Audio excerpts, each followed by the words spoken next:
Amigos, regresamos a Argumentos y a esta hora nos corresponde hacer un enlace con nuestra compañera de labores, Milady Travieso. Ella también ha recogido otras de las impresiones sobre este panorama político nacional, la agudización del conflicto y qué vías son posibles ahora.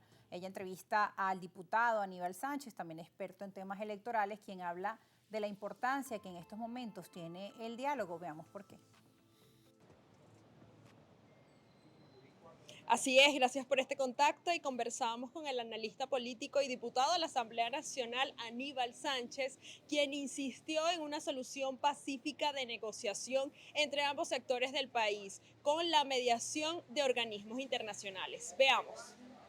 La atención de la política nacional el día de hoy está indudablemente en lo que pudiera ocurrir el 10 de enero, fecha en que se da inicio a un nuevo periodo presidencial, pero indudablemente debe llamarnos la atención en lo que pudiera suceder en el plano político, en el plano social, en el plano económico. Parece mentira, los aspectos políticos tienen alta influencia sobre todo los aspectos sociales y económicos. Recordemos que en años anteriores, cuando algunos partidos políticos acogieron el esquema de lo que fue el nombramiento de un interinato, el nombramiento de una presidencia en el exilio, todo eso va a tener repercusión en la política nacional. El año que viene, en el 2025, es un año electoral, está asignado por esto, de acuerdo a la Constitución, corresponden elecciones de alcaldes, concejales, diputados a la Asamblea Legislativa, diputados a la Asamblea Nacional, incluso los gobernadores. Pero todas estas elecciones, parece mentira, no van a traer solución a un problema político donde de dos polos se confrontan, por indudablemente se discuten lo que es el poder en Venezuela, poder indudablemente llegar a una solución pacífica, una solución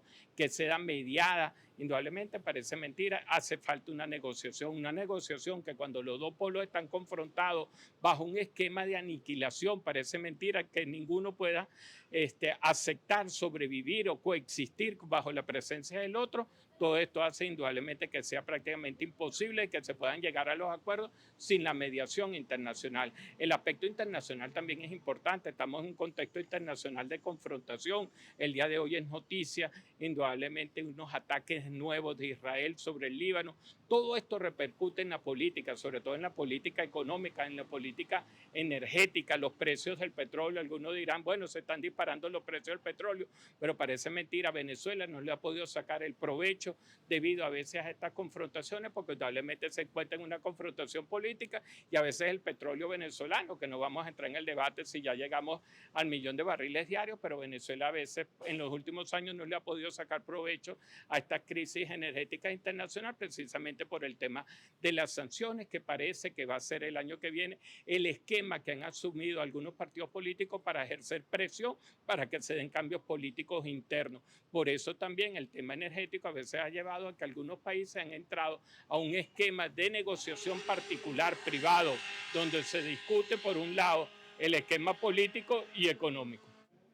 El analista también refirió que los conflictos actuales en el mundo también pueden incidir en la situación económica, política y social que atraviesa el país. Con este aporte informativo regresamos nuevamente el contacto al estudio. Muchas gracias, Milady Travieso, por el reporte y también la visión del analista, experto en temas electorales y diputado Aníbal Sánchez. Tocaba diferentes temas importantes, resaltando la importancia que tiene la negociación y una participación de factores internacionales para ayudar a esa negociación, al diálogo. En el primer segmento hablábamos también de que el secretario general de las Naciones Unidas incluso había tenido una conversación telefónica con el presidente Nicolás Maduro para conversar sus preocupaciones respecto al agravamiento de la crisis política en nuestro país tras las elecciones del 28 de julio.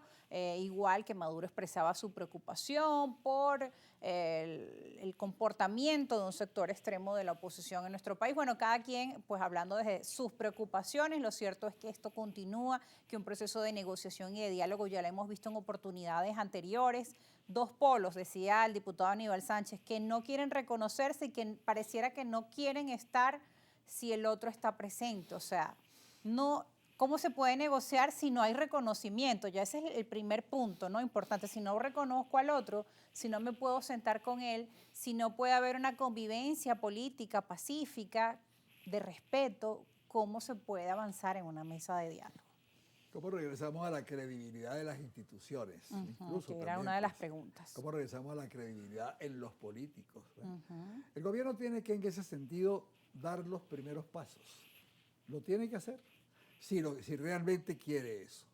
Si quiere realmente cambiar la situación, tiene que dar pasos, y los pasos no son el tum-tum ese, la propaganda esa de que tum-tum, ¿no?, en la puerta de las casas amenazando a la gente con ponerla presa. Pues eso, digamos, eso puede a lo mejor apaciguar a la gente que está detenida, pero no va a cambiar los ánimos de la población, ni lo va a hacer tener razón.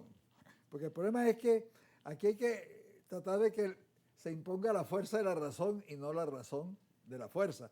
Y lamentablemente en Venezuela se está imponiendo la razón de la fuerza. Yo llamo al gobierno a que estudie bien el caso de lo que se le presenta por delante. Salga lo que salga de esta situación, haya ganado Edmundo González Urrutia o haya ganado Nicolás Maduro, la legitimidad de esa elección está muy cuestionada internamente y externamente. Y eso es algo que nos supera a nosotros, que supera nuestros deseos. Si Maduro va a ser el presidente a partir del 10 de enero, cosa que yo creo que es lo que va a ocurrir, bueno, su legitimidad va a estar muy cuestionada internacionalmente, ya lo está, y va a estar muy cuestionada nacionalmente. Eso no le conviene al gobierno, eso no le conviene al país, eso no le conviene a Venezuela, eso no le conviene a la nación venezolana, eso no le conviene al pueblo de Venezuela, así que queremos hablar en el lenguaje que el gobierno utiliza. Que ya hemos vivido los problemas de la falta de reconocimiento en el presidente y que se conozca a otro presidente. Entonces, yo creo que el gobierno tiene que pensar en la nación venezolana y debe desde ya iniciar un proceso de apertura y un proceso de gobernanza distinto del que ha tenido hasta ahora.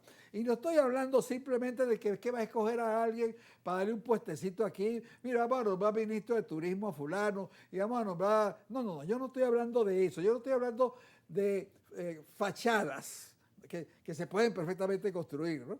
No. Yo estoy hablando de realmente cambios importantes que nos hagan regresar a la credibilidad en las instituciones, que nos hagan regresar a la Constitución de la República Bolivariana de Venezuela, que ha sido violentada todo este tiempo, por el gobierno y por la oposición, por ambos, ha sido violentada, porque quien organiza en el exterior un grupo para que invada, está actuando inconstitucionalmente y está actuando en contra de la patria. ¿Y dónde quedan los venezolanos que fueron a ese proceso del 28 de julio con esperanza de mejoras para nuestro país y que lamentablemente no tienen pues certeza de qué ocurrió el 28 de julio y quedan con esa incertidumbre, la falta de credibilidad, ahí el problema, ¿no? Cuando uno dice que no hay certeza, alguna gente se molesta.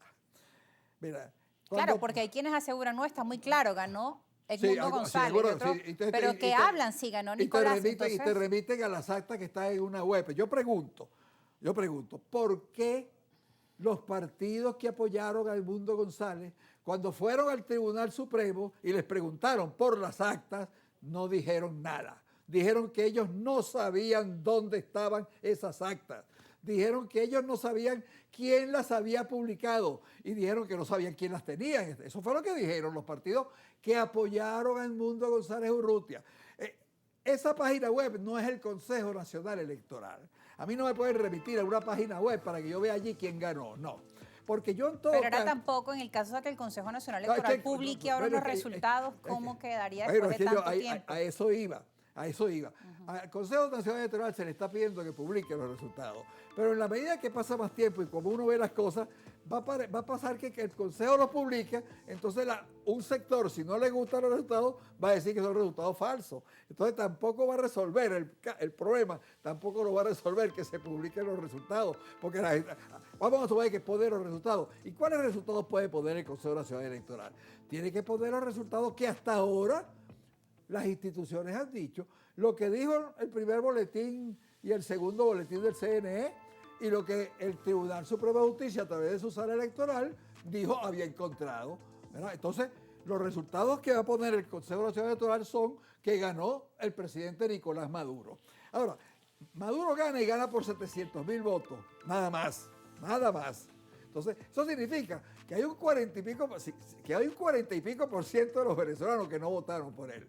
Y él tiene que ser el presidente de todos esos venezolanos también. Entonces, él tiene que hacer un gobierno hacia toda Venezuela, no hacia los militantes del PSV, no hacia quienes votaron por él, sino también, él es presidente también de quienes no votaron por él. Y que no todo el que no votó por el presidente es una persona extremista, es una persona yo no voté, apátrida. Yo no voté por el presidente Maduro y yo no voté por González Urrutia. Y lo dije aquí antes de las elecciones, en un programa creo que fue con Kiko. Lo dije aquí, que iba a votar por Antonio Ecarri y voté por Antonio Ecarri. O sea, yo no voté por ninguno de los dos. No me pareció que uno era la alternativa del otro, simplemente. Yo no creí nunca que la oposición de la PUD era la alternativa para sustituir al gobierno de Nicolás Maduro. No los vi diferentes, yo no los vi diferentes y por lo tanto no voté por ninguno. Tenemos que ir a una pausa, al regreso seguiremos pues analizando esta situación y qué escenarios nos quedan de cara al 10 de enero, qué sigue para Venezuela a raíz de ese proceso electoral del 28 de julio. Pausa y ya regresamos.